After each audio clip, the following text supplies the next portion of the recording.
नमस्कार। श्रीमद् वाल्मीकि रामायणे अयोध्याकाण्डे चतुर्विंश सर्गः।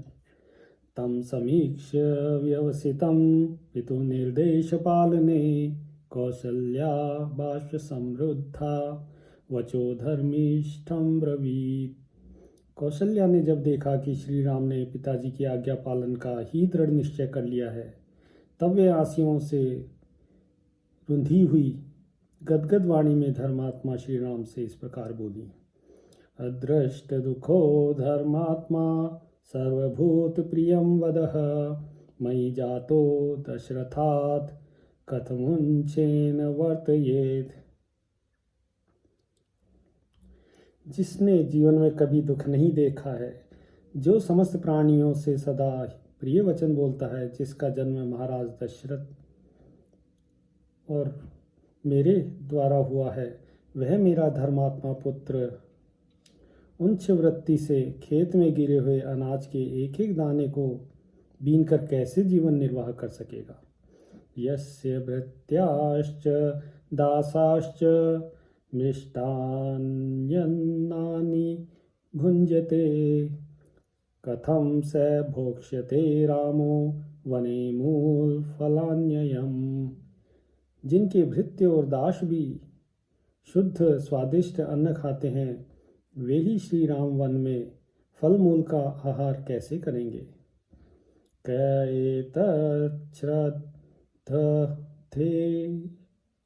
श्रुत्वा कस्य वा न भवेद् भयं गुणवान् दयितो राज्ञः काकुत्स्थो यद्विवास्यते।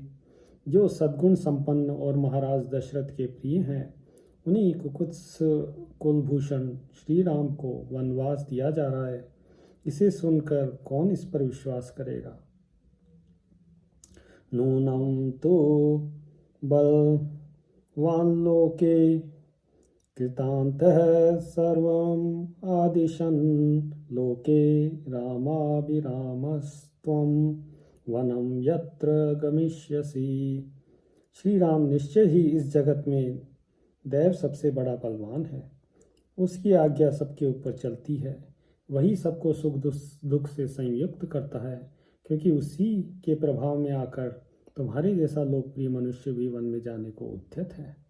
अयम तो मामात्मं भवस्त वादर्शन मारुतः विलाप दुख समिधो रुदिता श्रुताहुतिः चिंता बाष्प महाधूमस्त वागमन चिंतजः कर्षयित्वाधिकं पुत्र निश्वासायास संभवः त्वया विहीनामिहिमां शोकाग्निर्तुलो महान् प्रधक्ष्यति यथा कक्ष्यं चित्रभानुर्हि मात्यये।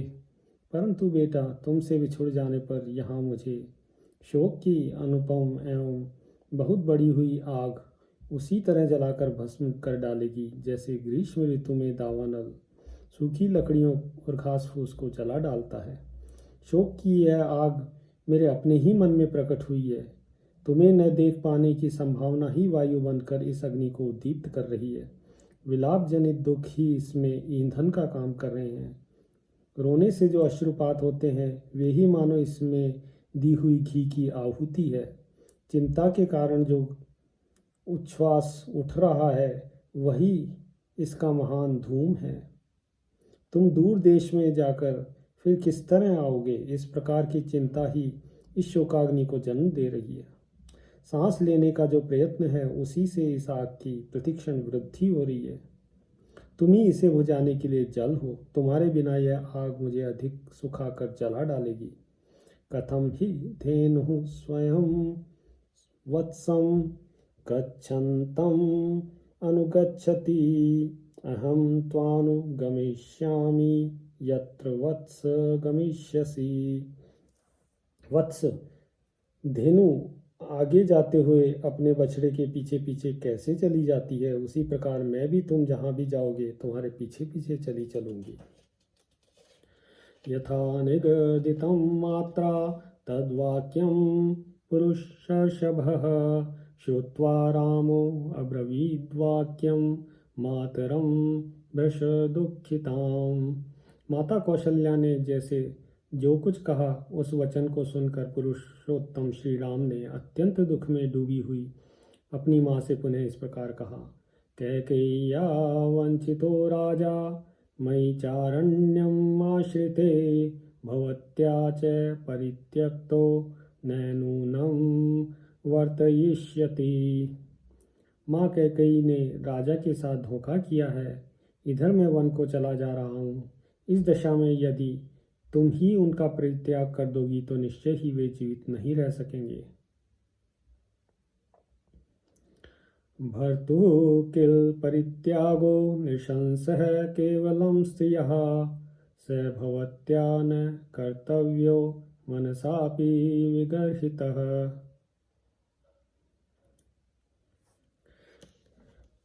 पति का परित्याग नारी के लिए बड़ा ही क्रूरतापूर्वक कर्म है। सत्पुरुषों ने इसकी बड़ी निंदा की है, अतः तुम्हें तो ऐसी बात कभी मन में नहीं लानी चाहिए। यावज्जीवति काकुत्स्थः पिता मे जगति पतिः शुश्रुता क्रियतां तावत् स ही धर्मः सनातनः। मेरे पिता काकुत्स्थ कुल भूषण महाराज दशरथ जब तक जीवित हैं तब तक तुम उन्हीं की सेवा करो। पति की सेवा ही स्त्री के लिए सनातन धर्म है। एवं मुक्ता तु रामेण कौसल्या शुभदर्शना तथेत्युवाच सुप्रीता रामं क्लिष्टकारिणम्। राम के ऐसा कहने पर शुभ कर्मों पर दृष्टि रखने वाली देवी कौशल्या ने अत्यंत प्रसन्न होकर अनायास ही महान कर्म करने वाले श्री राम से कहा, अच्छा बेटा, मैं ऐसा ही करूँगी।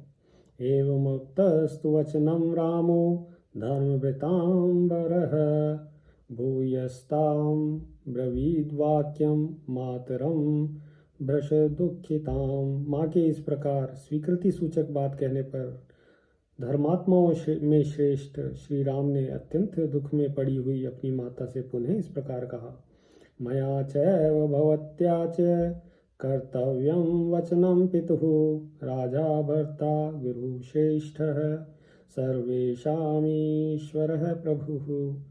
माँ, पिताजी की आज्ञा का पालन करना मेरा और तुम्हारा दोनों का कर्तव्य है, क्योंकि राजा हम सब लोगों के स्वामी, श्रेष्ठ गुरु, ईश्वर एवं प्रभु हैं। इमानि तु महारण्ये विहृत्य नव पंच च वर्षाणि परम प्रीत्या स्थास्यामि वचने तव। इन 14 वर्षों तक मैं विशाल वन में घूम फिर कर लौट आऊँगा और बड़े प्रेम से तुम्हारी आज्ञा का पालन करता रहूँगा। एवं मुक्ता प्रियं पुत्रं बाष्पूर्णानना तदा उवाच परमार्था तु कौशल्या सुतवत्सला। उनके ऐसा कहने पर पुत्र वत्सला कौशल्या के मुख पर पुनः आंसुओं की धारा बह चली।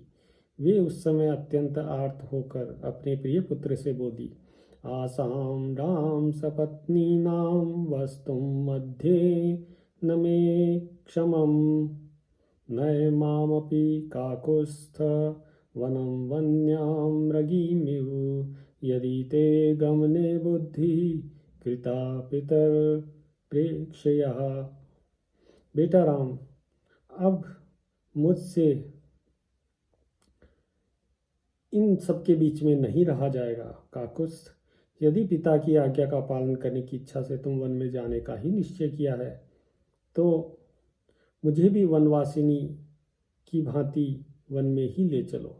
ताम तदा रुदतीं रामो रुदन् वचनं ब्रवीत् जीवन्त्या हि स्त्रिया भर्ता देवतं प्रभुरेव च भवत्या मम चैवाद्य राजा प्रभवति प्रभु। यह कहकर माता कौशल्या रोने लगी। उन्हें इस तरह रोती देखकर श्री राम भी रो पड़े और उन्हें सांत्वना देते हुए बोले, माँ, स्त्री के जीते जी उसका पति ही उसके लिए देवता और ईश्वर के समान है। महाराज तुम्हारे और मेरे दोनों के प्रभु हैं। न यानाथा वयं राज्ञा लोकनाथेन धीमता परतश्चापि धर्मात्मा सर्वभूत प्रियं वदः भवति मनुवर्तेत स ही धर्मरतः सदा। जब तक बुद्धिमान जगदीश्वर महाराज दशरथ जीवित हैं तब तक हमें अपने को अनाथ नहीं समझना चाहिए। भरत भी बड़े धर्मात्मा हैं। वे समस्त प्राणियों के प्रति प्रिय वचन बोलने वाले और सदा ही धर्म में तत्पर रहने वाले हैं। अतः वे तुम्हारा अनुसरण, तुम्हारी सेवा करेंगे। यथा मयि तु निष्क्रांते पुत्र शोकेन पार्थिवः श्रमं न वा प्युनायात् किंचित प्रमत्ता तथा कुरु। मेरे चले जाने पर जिस तरह भी महाराज को पुत्र शोक के कारण कोई विशेष कष्ट न हो, तुम सावधानी के साथ वैसा ही प्रयत्न करना।